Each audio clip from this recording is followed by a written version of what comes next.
Kagabi po ay pinayuhan ng mga residenteng malapit sa Tulyahan River na lumikas na habang maaga pa.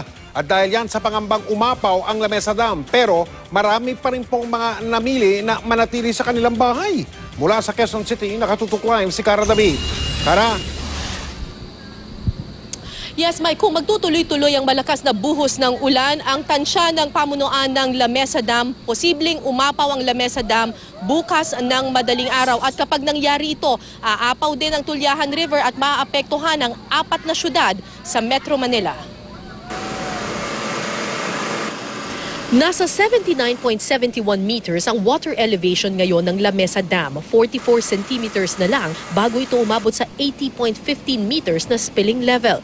Kaya naman kagabi pa lang, nag-abiso na ng preemptive evacuation ang pamunuan ng Lamesa Dam para sa mga nakatira sa gilid ng Tulyahan River na inaagusan ng tubig mula sa dam. Kung magbabago yung intensity ng rains at tumaas yung rate of increase, pwedeng tonight. So it all depends on the rains that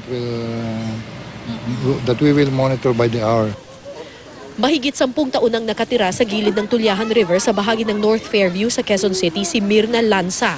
Alam niyang may preemptive evacuation na, pero di pa raw sila lilikas hanggat hindi pa umaabot sa kanilang bahay ang tubig. Sa halip, hinanda na lang muna nila ang kanilang mga gamit.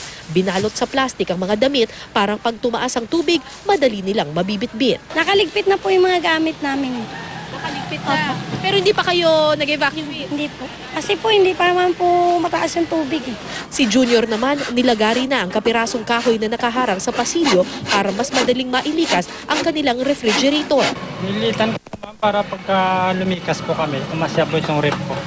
Sanay na raw sa pag-aapaw ng tubig sa Tulyahan ng mga taga rito. Noong bagyong Undoy, umabot ang tubig hanggang sa second floor ng kanilang mga bahay. Pero di tulad ng Undoy, paputol-putol ang buhos ng ulan ngayon, kaya wala pang pag-aapaw na nagaganap.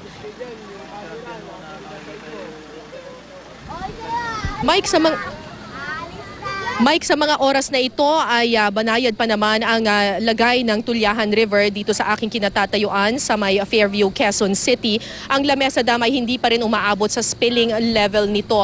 Sa ngayon ay tumila na ang ulan dito banda sa Quezon City at ang inaasahan ng pamunuan ng Lamesa Dam, sana magtuloy-tuloy na hindi bumuhos yung malakas na ulan. Kapag nangyari ito, posible raw kasing bumaba pa yung water elevation ng Lamesa Dam at hindi na matutuloy ang pag-apaw ng kanilang inaasahan. Pero gaya nga ng sinasabi ng mga otoridad, mabuti na I am ready tayo lagi mga kapuso, mas mabuti nang lumikas hanggat maaga pa. Yan ang latest mula dito sa Quezon City. Balik sa iyo, Mike. Maraming salamat. I am ready, Cara David.